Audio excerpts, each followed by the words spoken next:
Basic Brewing Radio is sponsored in part by the American Homebrewers Association. Summer is the perfect time to embark on a homebrewing adventure. Join the American Homebrewers Association for 1 year and receive a free brewing book of your choice to fuel your experience. Discover the joy of enjoying your own cold, crisp beer on a sunny day. Plus, get a free book to spark your beery inspiration. So join the American Homebrewers Association and start tapping into the joys of brewing. Visit homebrewersassociation.org/basicbrewing for offer details. homebrewersassociation.org/basicbrewing.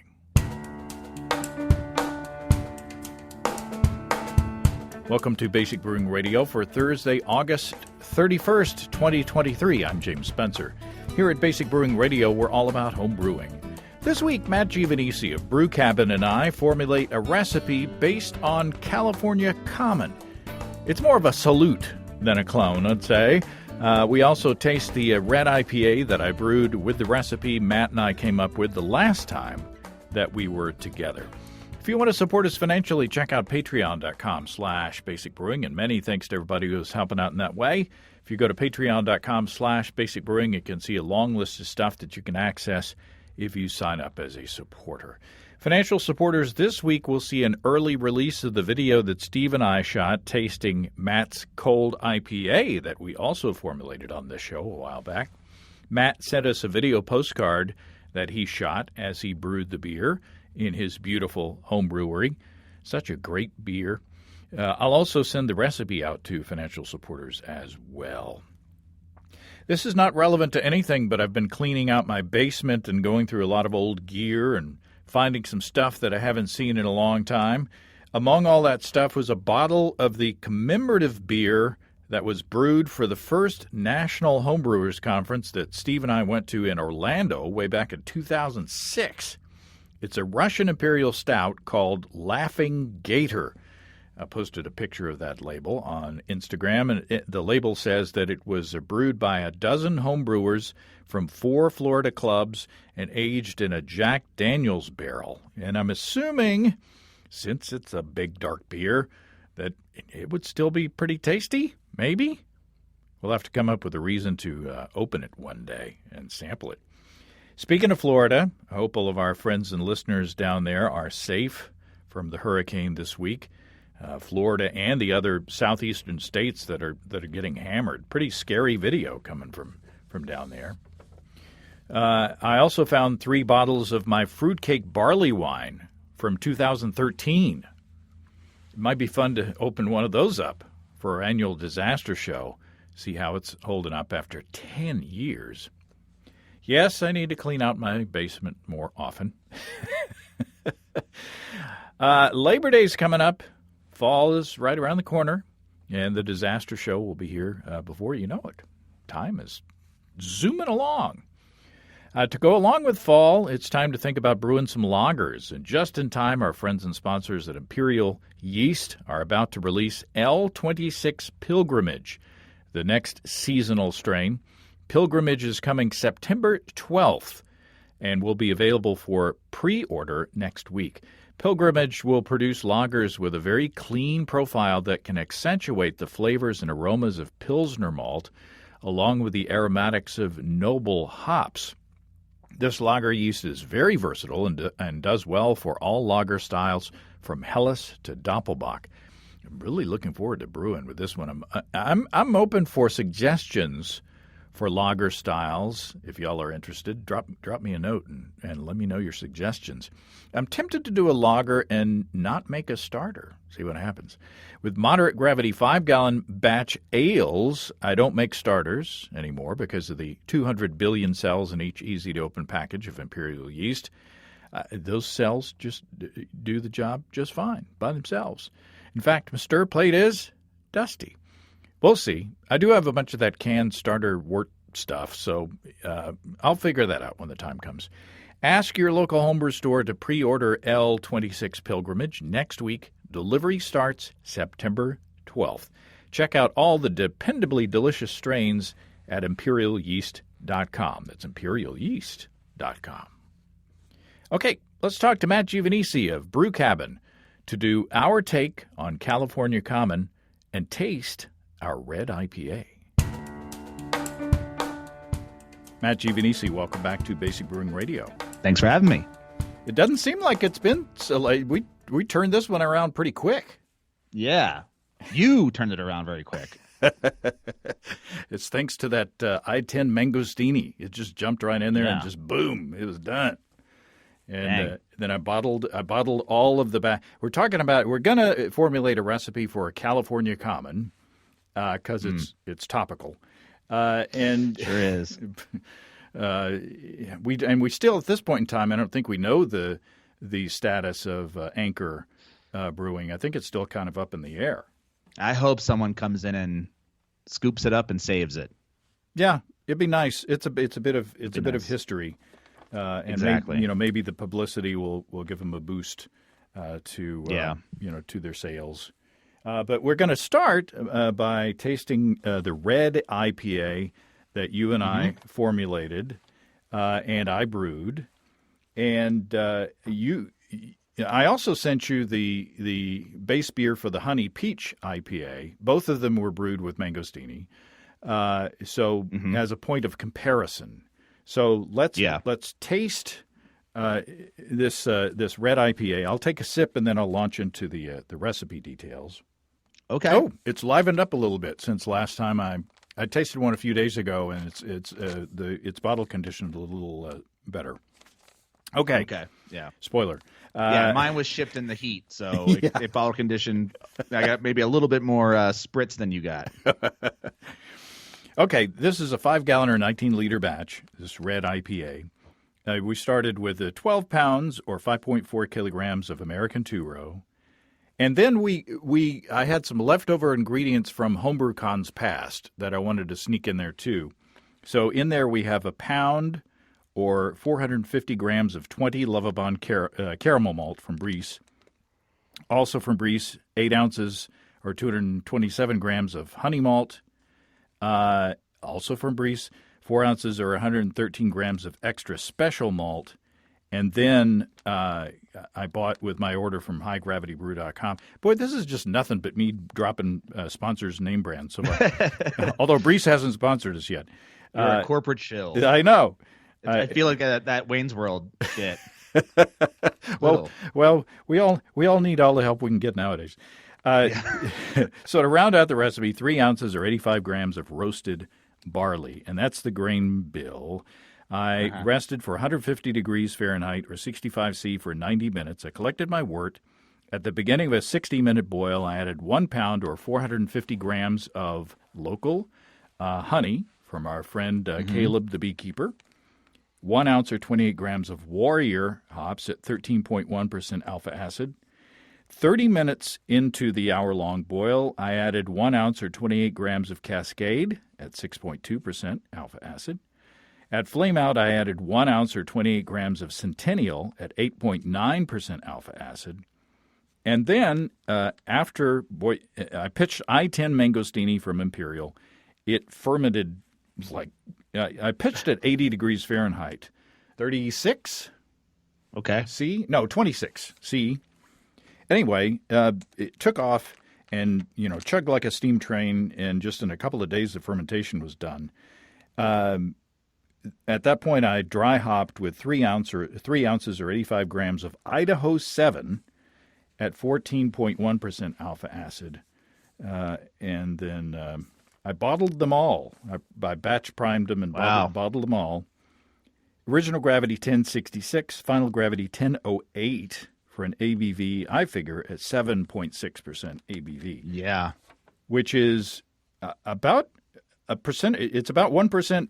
It's 1.3% higher than the original recipe predicted, and I think that's because the original recipe was only the original recipe said the OG would be 1063. It was actually 1066, so that was correct. Right. The final gravity predicted 1015. Right. That mangostini. Yeah, in actuality is 1008.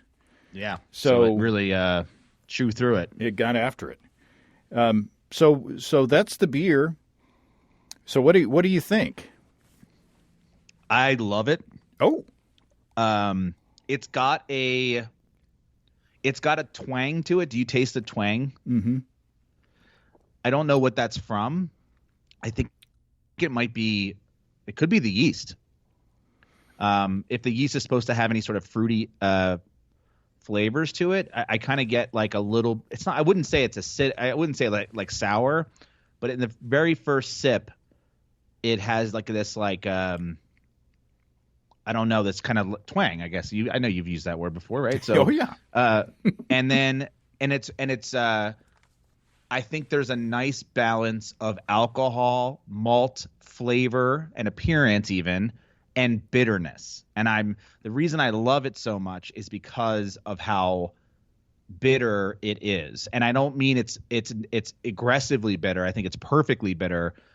But the last time that I've had like a true old school IPA, it feels very much like that.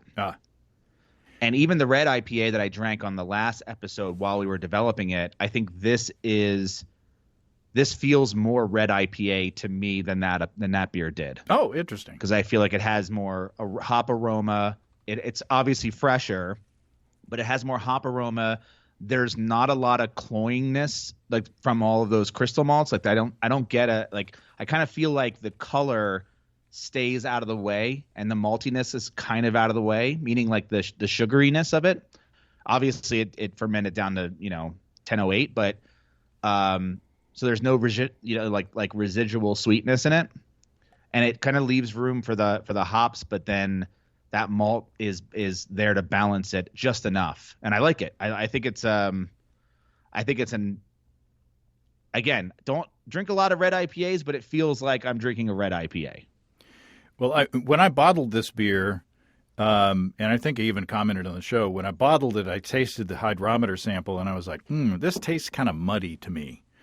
And I was afraid like the throwing all the leftovers in there, especially the darker grains, kind of dulled the hop character.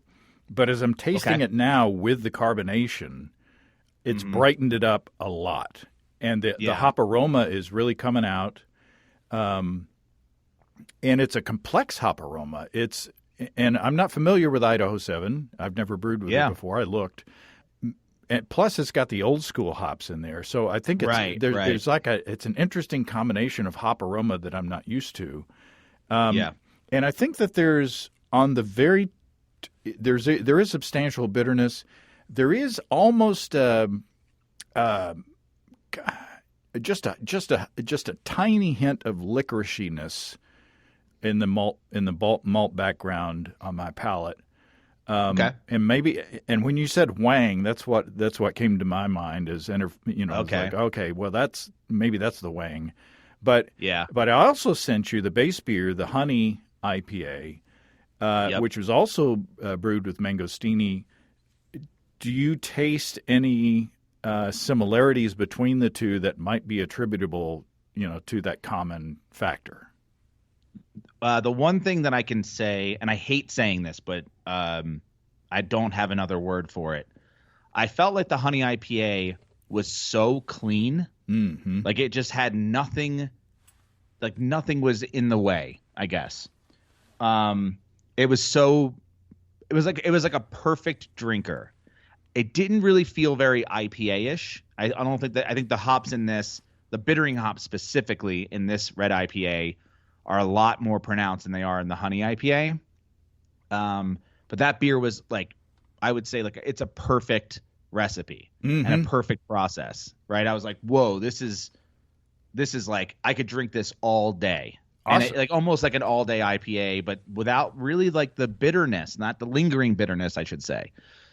So this feels that. So the honey IPA felt more modern and balanced, and this one feels old school and bitter in a good way to me. Well, I'm glad you like that honey IPA because it's one of my favorite beers that I've brewed in recent memory, including all the Bell's Two Hearted recipes, clones that I've tried and variations. That previously was my favorite personally brewed hoppy beer. But that honey IPA, man, homebrewers out there, you got to find that recipe or listen to that episode, get that recipe, and try it and see what you think. I just love it. I think it's awesome. Yeah, when I had it with a friend, I'm like, I can't find it. Like, I can't find anything wrong with this. It's all, like, not that I was, I always look for it. Well, sure. And I'm like, oh, I could drink this all day. And I had hard not to, honestly. But yeah, these are both great beers, and I feel like they're very different. Yeah. Even though they're both IPAs, I think the red one feels classic and one feels modern. And I think why I like the red IPA so much is because it's sort of a throwback to me. I get a little bit of a sea hops. Oh, I see it. Yeah, I hear you. I get a little bit of a chocolate aftertaste too. In the red? In the red, kind of a coffee/chocolate aftertaste. Not in a bad way. I think it's good. You know what? To me, dark chocolate always has that same twang. Mm. I don't eat a lot of it, but when I take a little bit, and I'm a melter, I'm not a chewer, if that makes sense. Mm-hmm. When it comes to chocolate. Oh yeah. So like, yeah. So that there's always that like salivating twang that I get with that chocolate, and I'm getting that here. So yeah, maybe it's that. Maybe my mouth does weird things with chocolate notes. I don't know. Would you classify, if I handed this beer to you and said this is a Cascadian Dark? No. No? No? No. What's the difference? No. Well, the reason I jumped so hard at that is because I want to say that might be top 3 favorite styles of all time. And I make one. So to me, let's Cascadian Dark Ale, Black IPA, whatever. I think this has too much maltiness, whereas with a Black IPA or a Cascadian Dark Ale, it looks dark, like it looks black, but that acidness or that coffeeness or that chocolateness or whatever you get from those roasted malts are very much not present. And it leaves room for the hops. So the way that you would brew, or at least the way that I brew a Cascadian Dark Ale, is by cold steeping those grains so that you don't get those, roasty characters so much. And so to me, this feels more like a hoppy amber than it does a Cascadian Dark Ale. Cascadian Dark Ale, I would say, looks like a Guinness, but tastes like a West Coast IPA. Okay. Well, that's how I would. I'm glad you like it. Yeah. I don't know that I like it as much as you do. I think, you know what? I think it's a nostalgia bomb, and I think that's really what's doing it for me. And I think it feels nostalgic, and and to me that's that obviously plays a factor when it comes to tasting. You've seen Ratatouille. I don't think the Ratatouille was that good, but it sent that guy back in time. So I don't know. Well, I think that the Mangostini, again, shameless plug for our sponsor, but I think the Mangostini did a really good job of fermenting this, what turned out to be a pretty big beer. It's hot. You can taste there's heat. For sure. Alcoholic. Well, you can tell it's a big beer, but it's not like rocket fuel. It's no. It's not like a defect. It's just like, whoo, yeah, this is hello. It's warming. Yeah. But it's very drinkable. That's one of my words. The other word is balanced. I don't know how balanced it is because it's pretty. It errs on the bitter side. But I think in this beer, I think you want that. Yeah. If you were my father, it would be, oh, this tastes different. It's like, okay, well, if everything tastes different, and where's my Michelob Light? Yeah. Huh. Oh. Yeah. So, yeah, I think it's good, and I will consume the rest. So would you tweak the recipe? Yes. But it wouldn't be in the hop profile. It would be in the malt.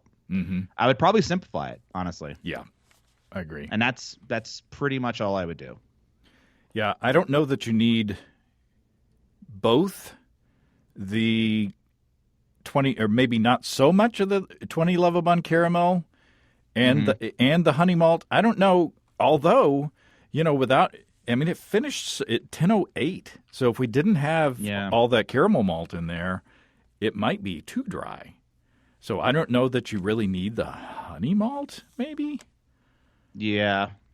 I think one of the things I said in formulating this recipe was, I don't think we've thrown too much in there to muddy it up, but I think we might have.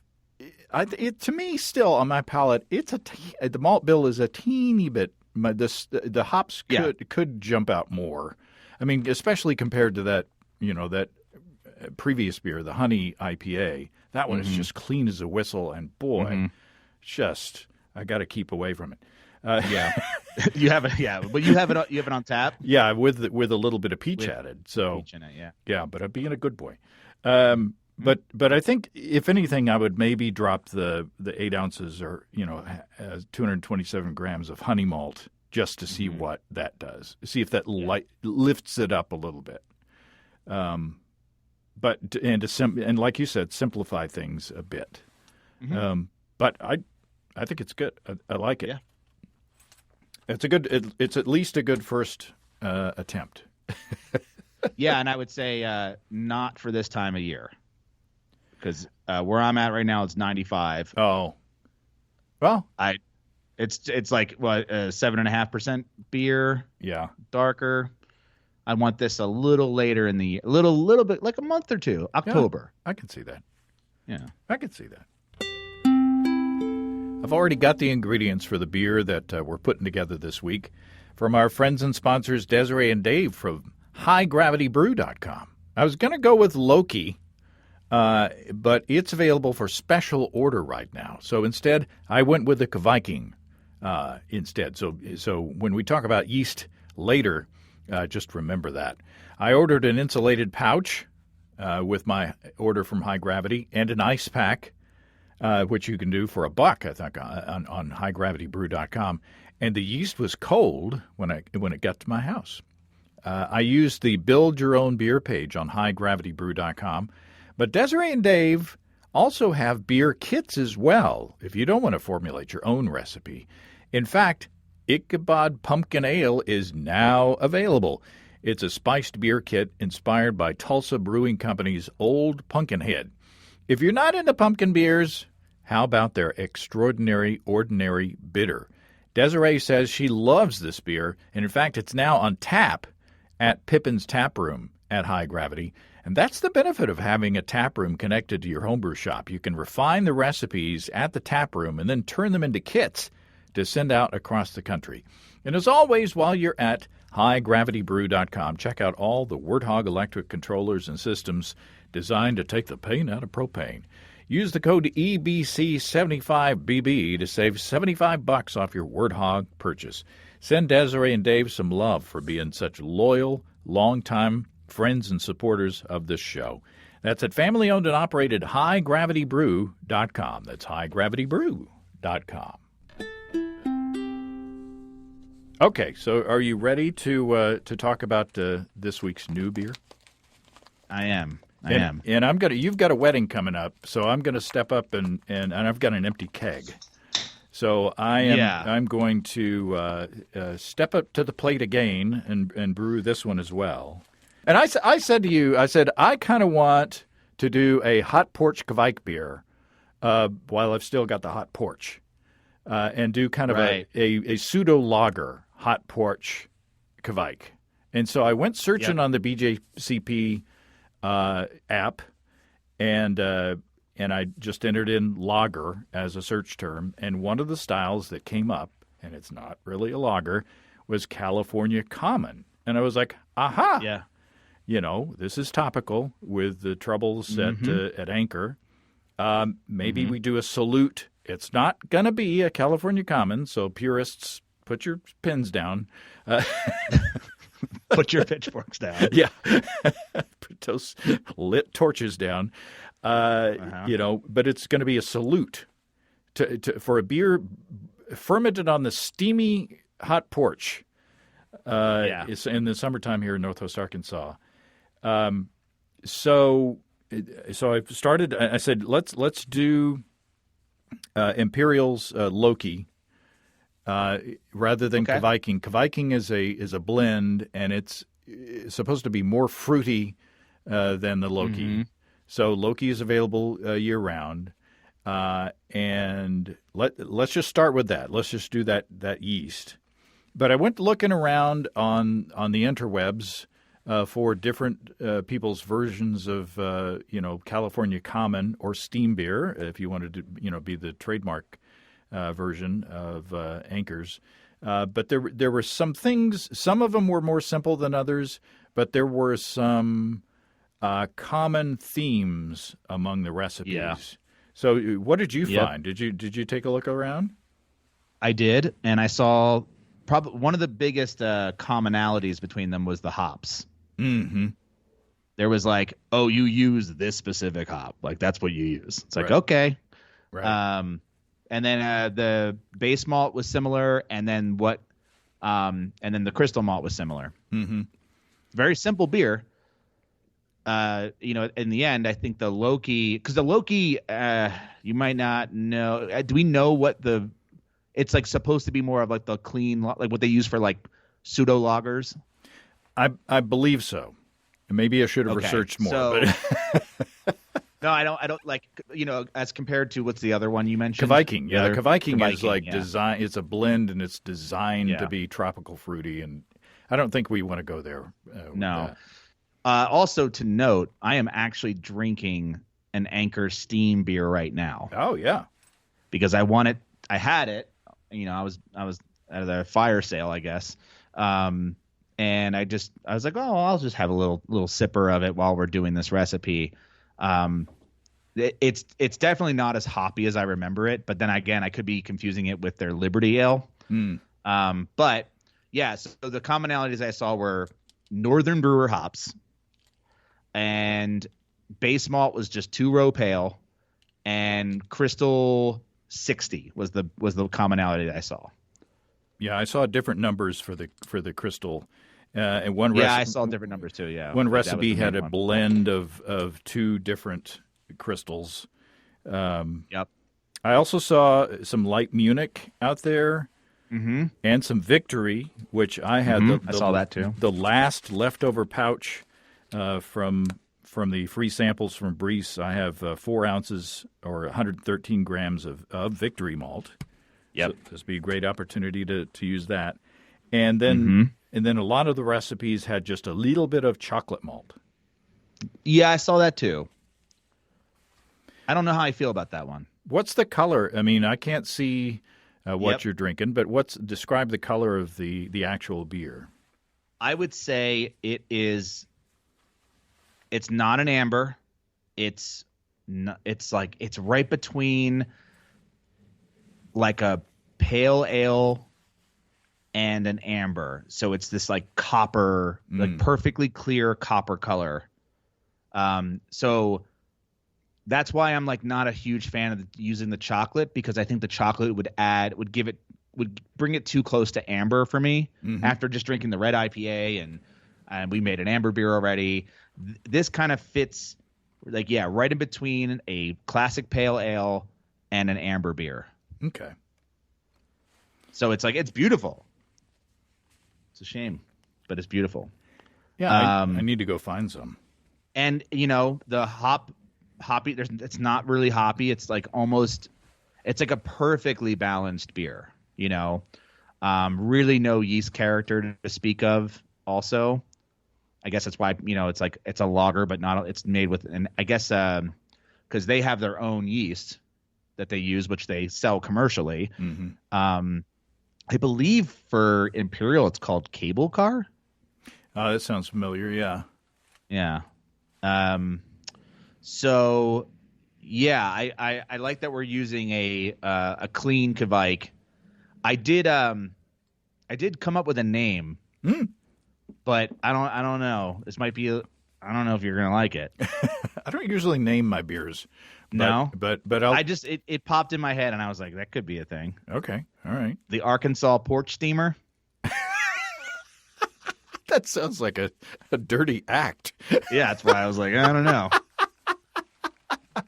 Well, we had to arrest him. He was caught doing an Arkansas porch steamer. There you go. You know, I've lived my whole life in Arkansas, and you know, I've got relatives. You know, my third great grandfather settled in Arkansas in 1810. So we've been here a while. Yeah, you've been there a minute. And you know, growing up, all the cultural references you can just imagine.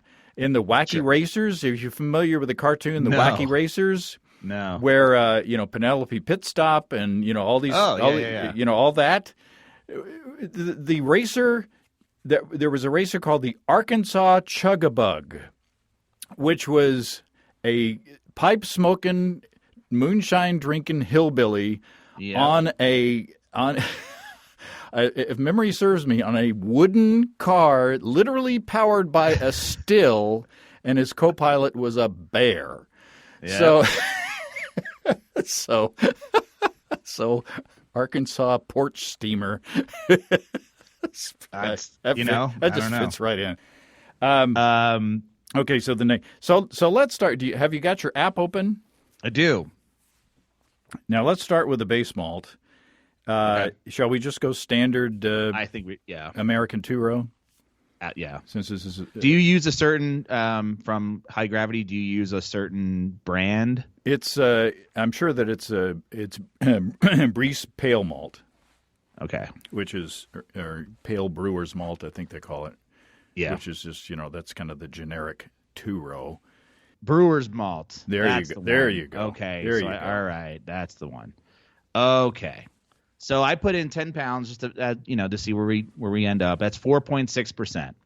And you've got the California Common style in the yep, so which you got the parameters. So we're at the low end, yeah. So like I think a 5% beer would be good. So if we throw in a little bit of crystal or whatever, it should bring us up to 5, I think. Right. And the Loki's probably going to chew through it, honestly, at 100 degrees or however hot it is down there. So yeah. We've only been like 90 lately, but okay. And should we do some light Munich? What's your feel? If you want, I would say if you wanted it for flavor. I mean, hold on. Let me just take a little bit more of a sip. Because I don't think like 10 Lovebond Munich. I don't think we want to use 20 Lovebond Munich. I would say I'm into that. Like 8 ounces? Yeah. So let's do just Breeze Munich. Perfect. And that's not much. We'll do 8 ounces of that. And that brings us right to 4.9%. And let's do a full pound of Crystal 60. Yeah, good call. Crystal. So it says that we're at 5.3%, which means we could bring down the brewer's malt if we wanted to. Also, it says that the SRM is a little under, but from the picture, because I have a little cartoon of the beer in Brewfather, and that's looking like the right color to me. Well, remember we've got 4 ounces of Victory. Oh right, Breeze Victory at 28 SRM.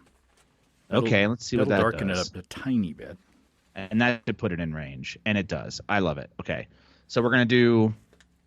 Do we want to? Let me just drop it by 1 pound. Let me just 9 pounds instead of 10 pounds. And that, I think that's right on. Cool. So 4.9%. So it's 9 pounds of brewer's malt or two-row or pale, whatever. 1 pound of caramel 60 or crystal 60, 8 ounces of Munich, and 4 ounces of Victory. Yeah. And you don't want to add any chocolate. Not every recipe did. No, I don't. I kind of want to stay this color. I think this color is going to be good. Okay. And I don't want that little touch of maltiness. I think the Victory is going to give us that. Right. So I think using the Victory as opposed to the chocolate, I think is the way to go. So hops, Northern Brewer. I saw Northern Brewer. I saw some Cascade, but apparently Northern Brewer. That's if we want to pay any homage to Anchor, then I say we stick with the Northern Brewer. And I just put 1 ounce in at 60 minutes. We could probably go. You know what? I wonder if we go old school, and we go 60, 30, 15. And no flame out. Yeah. Yeah. I like that. Well, this beer, this red IPA that we're drinking, that's the first beer that I've put hops in the middle of a boil in a very long time, or at least in my memory, which is not, sometimes is faulty, but, I've just kind of abandoned that whole, middle of the boil hopping technique that I grew up on.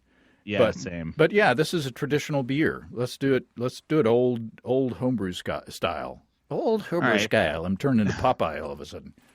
All right, well, we have to change the amounts. I'm going to try a half ounce. Okay, now we're getting somewhere. Yeah, try to end up where I have a whole ounce. Oh yeah, geez. So I don't have a leftover bag. All right, let's see. I'm going to do – I got you. I hear you. All right, here's what we're going to do. Half ounce at 60 minutes, half ounce at 30 minutes, 1 ounce at 15 minutes. Cool. That gives us 40 IBUs. I like it. And then I also saw with fermentation – sorry, not fermentation, with mash, I saw 152. Which I was like, okay, that's very specific, but that gives you a medium body. So I kind of think, why not? Single infusion. I also saw, and I'll throw this in here, but again, you can, decide what you want to do here. But I also saw, if I put in your source water and I throw in a target profile of amber balanced, which is what I saw also, and I hit auto. It does say to add some stuff, so I'll throw it in. Okay, but you may not. Okay. You don't have to. What kind of stuff? Yeah, I got stuff. I got the stuff. I just never use it. It's interesting. I'm gonna use it for my porter that Chris Colby and I formulated last week. Because I don't think you're going to need any of this because it kind of feels wrong, but like 4 grams of calcium chloride, 4 grams of canning salt, which feels incorrect, 3 grams or 2.5 grams of Epsom, and 7 grams of gypsum. So give it a little bit of a bite, I guess, but it feels pretty balanced anyway. So I kind of feel like you're just adding salts to add salts, but you're not really adjusting any sort of ratio at that point. And sometimes when I add a bunch of chemicals, it seems like I can taste it. I put it there, but we'll ignore it. I don't think you need it. Okay. Honestly. I mean the honey IPA that we love so much was brewed just with my water. Yeah. So they say if it's good enough for drinking, it's good enough for brewing. Just make sure there's no chlorine in it. Exactly. That's what. But it could be better. It's not saying it couldn't be better. Yeah. I don't know. This looks pretty good to me. That's pretty easy. Yeah, I think it's going to be really good beer. Yeah. I mean, it's balanced. That's for sure. I like it. And it'll be interesting to see if the Loki does add, any kind of fruitiness to it out there on the hot porch. I would say even in the Anchor that I'm drinking, I could use a little bit. It kind of feels like, I don't know, like almost like an ordinary bitter. Has a very similar, flavor to that, except it, with an English beer, I want a little bit more fruity character. So yeah, if it adds that, I kind of feel like it would even fall sort of down into that realm as well. One thing that I could do is chill the beer down, or the wort down to like 80 degrees Fahrenheit, or what did we say, 26 C, Yeah. and pitch at that point, then set it out on the porch.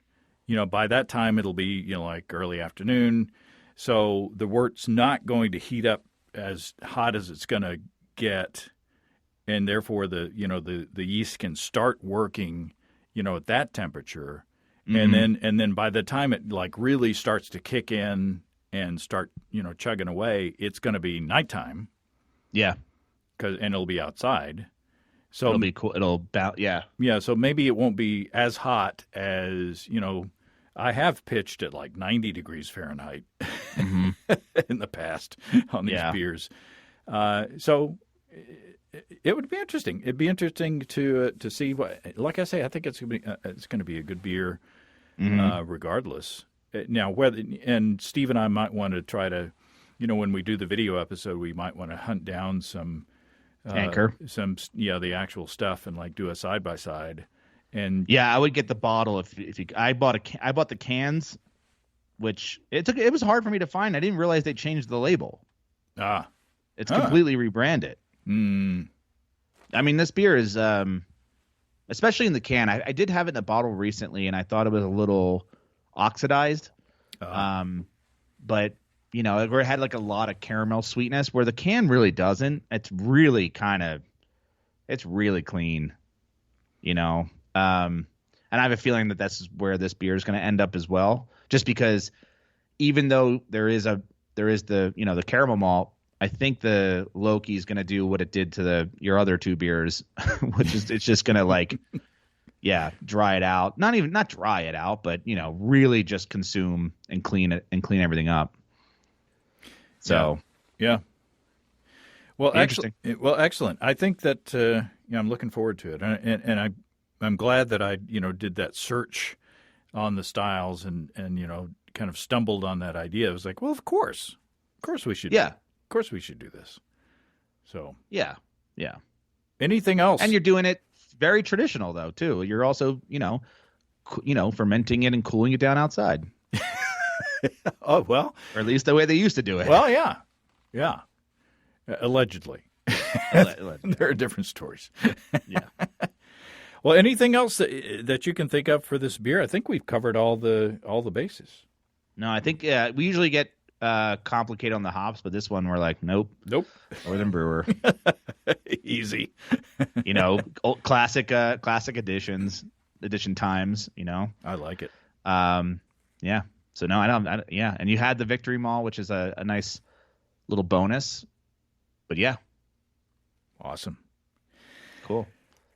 All right, Matt. Well, it will continue to work on your wedding plans. And I'll shoulder the yoke of responsibility here for this. Yeah, thanks. Well, maybe I'll do back-to-back ones in October just to catch up. But yeah, I wanted to mention earlier, like it's not that I'm just having a wedding and I just don't feel like it. It's that I'm brewing 10 to possibly 11 beers for my wedding.